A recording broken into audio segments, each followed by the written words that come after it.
தாய் தமிழுக்கு தலை வணங்கி மண்ணுக்காகவும் மக்களுக்காகவும் ஓயாமல் போராடி கொண்டிருக்கிற மரியாதைக்குரிய மருத்துவர் அன்புமணி ஐயா அவர்களுக்கும் விழிப்பு நிலை மக்களை கண்டு மாற்றம் கொண்டு வருவேன், முன்னேற்றம் அடைவேன் என்று சட்டமன்றத்தில் கர்ஜிக்கும் பசுமை தாயகத்தின் தலைவரும் நமது சட்டமன்றத்தின் உறுப்பினரான மரியாதைக்குரிய வீர மங்கை சௌமியா அன்புமணி அம்மா அவர்களுக்கும் என் அன்பிற்கினிய பாட்டாளி சொந்தங்களுக்கும் எனது பண்பான வணக்கங்களை தெரிவித்துக் கொள்கிறேன்.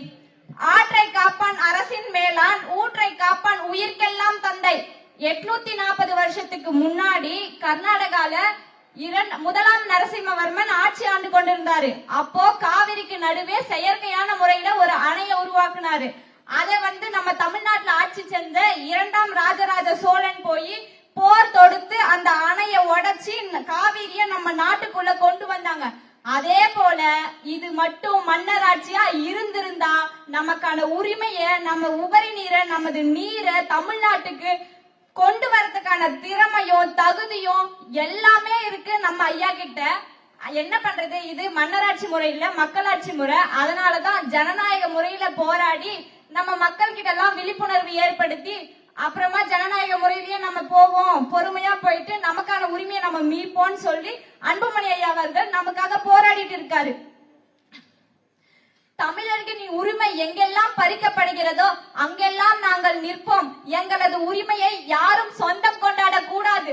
அது அமெரிக்காவாக இருந்தாலும் சரி, நான் அவர்களிடம் போராடி தமிழர்களின் உரிமையை மீட்டு கொடுப்பேன் என்று வேம்பு மற்றும் மஞ்சள் கிழங்கையின் காப்புரிமையை மீட்டு கொடுத்த உரிமை போரின் பேரழகன் நமது அன்புமணி ஐயா அவர்கள்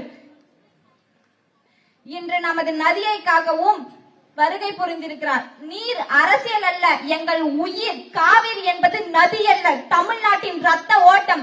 கர்நாடக அரசு மேகதாது என்ற ஒரு அணையை மட்டும் கட்டிவிட்டார்கள் என்றால் தமிழ்நாடு பாலைவனமாக மாறிவிடும். 8 கோடி மக்களின் வாழ்க்கை, 8 கோடி மக்களின் 5.5 கோடி மக்களின் வாழ்க்கை நிலை கேள்விக்குறியாக நிற்கும். 12,000 ஏக்கர் காட்டை அழித்து கிழக்கு தொடர்ச்சி மலையும் மேற்கு தொடர்ச்சி மலையும் இணைகின்ற இடத்தை துண்டித்து வனவிலங்குகளின் வாழ்விடத்தை அழித்து ஒரு மாநிலத்தை பாலைவனமாக்கி ஒரு நகரத்தை வளர செய்ய வேண்டுமா? அப்படிப்பட்ட வளர்ச்சி வேண்டுமா என்று தமிழர்களின் உரிமைக்காக கர்நாடக அரசை எதிர்த்து நமது ஐயா அன்புமணி அவர்கள் நிற்கிறார்கள். ஐயா, நீங்கள் சராசரியான அரசியல் தலைவர் மட்டும் கிடையாது, சரியான தலைவர். நீங்க தமிழ்நாட்டிற்காகவும் இந்தியாவிற்காகவும் போராடி சாதனைகள் படைத்தது ஏராளம். அதில் சிலவற்றை மட்டும் குறிப்பிடுகிறேன். 90,000 மதுக்கடைகளை சட்ட போராட்டம் மூலமாக மூடியவர் நீங்கள். 108 ஆம்புலன்ஸை கொண்டு வந்து இந்தியா முழுக்க பரவ செய்தீர்கள். அது மட்டுமல்லாமல் அரசு ஆரம்ப சுகாதார நிலையங்கள் ஒவ்வொரு கிராமங்களிலும் இன்றளவிலும் சிறப்பாக செயல்பட்டு கொண்டிருக்கிறது. புகைப்பிடிப்பது நாட்டுக்கும் வீட்டுக்கும் கேடு என்று புகைப்பட பொருட்களின் மீது எச்சரிக்கை வசனங்களை போட்டீர்கள். அது மட்டுமல்லாமல் பொதுவெளியில் யாரும் மக்களுக்கு இடையூறாக புகைப்பிடிக்க கூடாது என்ற சட்டத்தையும் கொண்டு வந்தீர்கள்.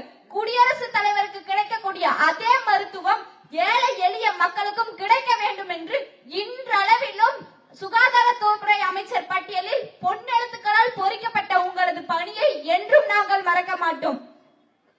இளைஞர்கள் இந்தியாவின் தூண்கள் என்று அவர்களை நல்வழிப்படுத்துவேன் என்று நிற்பவர் நீங்கள். உங்கள் பின்னால் லட்சக்கணக்கான இளைஞர்களையும் பெண்களையும் நின்று உங்களுக்காக மக்களுக்காக நிற்கக்கூடிய உங்கள் பின்னால் காவிரியை மேகதாது அணையை கட்ட விடாமல் நிற்போம். எதிர்காலத்து தேர்தலை பற்றி சிந்திப்பது கிடையாது, எதிர்கால சந்ததிகளுக்காக சிந்திப்பவர் தான் நீங்கள். அதனால் தான் இந்தியாவிலேயே உலக தலைவர்கள் வாங்கிய மாபெரும் விருதுகளை இந்தியாவில் வாங்கிய முதல் அரசியல்வாதி நீங்கள்.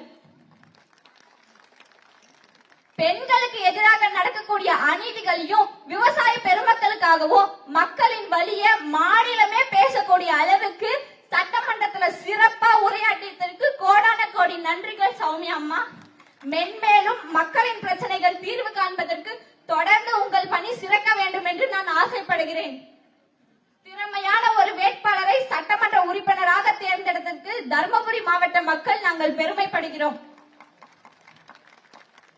நாம் நினைத்தால் முடியாது என்று எதுவுமே கிடையாது. நமது தமிழருக்கான உரிமை ஜல்லிக்கட்டு தடை செய்யப்படும் போது நாம் அனைவரும் ஒன்றிணைந்து நமக்கான உரிமையை மீட்டெடுத்தோம்.